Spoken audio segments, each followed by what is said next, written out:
Hi అండి, అందరికీ నమస్తే. Welcome back to my channel. ఈ రోజు వీడియోలో నేను డిఫరెంట్గా ఇడ్లీ చట్నీ అయితే చూపించబోతున్నాను. ఎప్పుడు పల్లి చట్నీ, కొబ్బరి చట్నీ కాకుండా ఒక్కసారి అయితే ఈ విధంగా ట్రై చేయండి, చాలా బాగుంటుంది.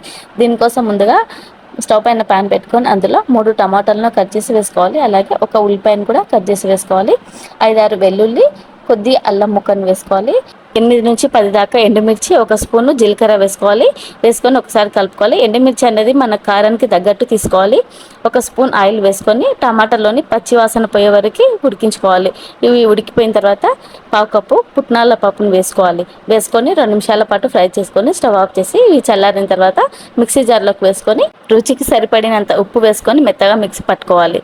ఈ విధంగా మిక్సీ పట్టుకున్న తర్వాత ఒక గిన్నెలోకి వేసుకొని దీనికోసం తాలింపు పెట్టుకోవాలి. ఆయిల్ వేడెక్కిన తర్వాత ఆవాలు, జీలకర్ర, ఎండుమిర్చి, కరివేపాకు వేసుకొని ఇందులో తాలింపు అయితే పెట్టేసుకోవాలి. అంతే అండి, ఎంతో టేస్టీగా ఉండే ఇడ్లీలోకి పచ్చడి అయితే రెడీ అయిపోయింది. ఇడ్లీలోకే కాదు, దోశలోకి కూడా చాలా బాగుంటుంది. ఒకసారి అయితే ట్రై చేయండి. ట్రై చేసి ఎలా వచ్చిందో కామెంట్లో షేర్ చేయండి. అలాగే ఒక లైక్ చేసి మన ఛానల్ని సపోర్ట్ చేయండి. Thank you for watching.